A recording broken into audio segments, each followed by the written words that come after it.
यह सवाल आज आपको भी खुद से पूछना चाहिए। इस समय पृथ्वी का हाल आग से जल रहे इस घर की तरह है। हमारा घर धीरे-धीरे जलवायु परिवर्तन की जानलेवा लपटों में राख हो रहा है, लेकिन पृथ्वी के करीब 780 करोड़ लोगों को इसकी कोई फिक्र नहीं है।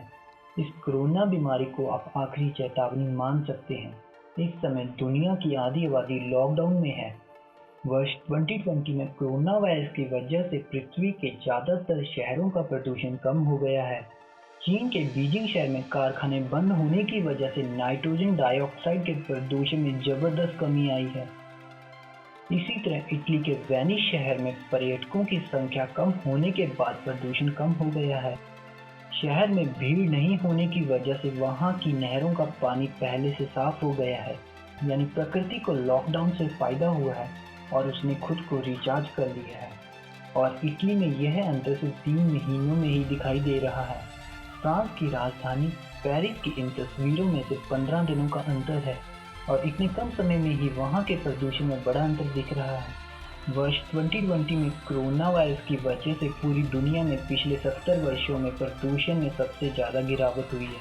पिछले वर्ष दुनिया के 50 सबसे प्रदूषित शहरों में आधे भारतीय शहर थे, लेकिन 25 मार्च को शुरू हुए लॉकडाउन ने यहाँ के प्रदूषण को भी गायब कर दिया है। हमारे देश में जो गंगा नदी 30,000 करोड़ रुपए खर्च करके भी साफ नहीं हो पाई थी, वो अब साफ हो गई है। अगर आप चाहे तो हरिद्वार में गंगा का पानी पी भी सकते हैं।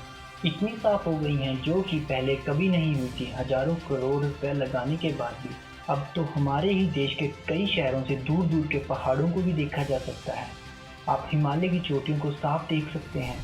गाइस, अगर आपके भी घरों से पहाड़ दिखाई दे रहे हैं तो कमेंट सेक्शन में अपने शहर और अपना नाम ज़रूर लिखें। और आखिरकार हम इसे जलवायु परिवर्तन का नतीजा कह सकते हैं। वर्ष 2020 में सब कुछ 2020 की तेज रफ्तार से हो रहा है और अब तो पृथ्वी के बर्बाद होने की स्पीड भी बढ़ गई है।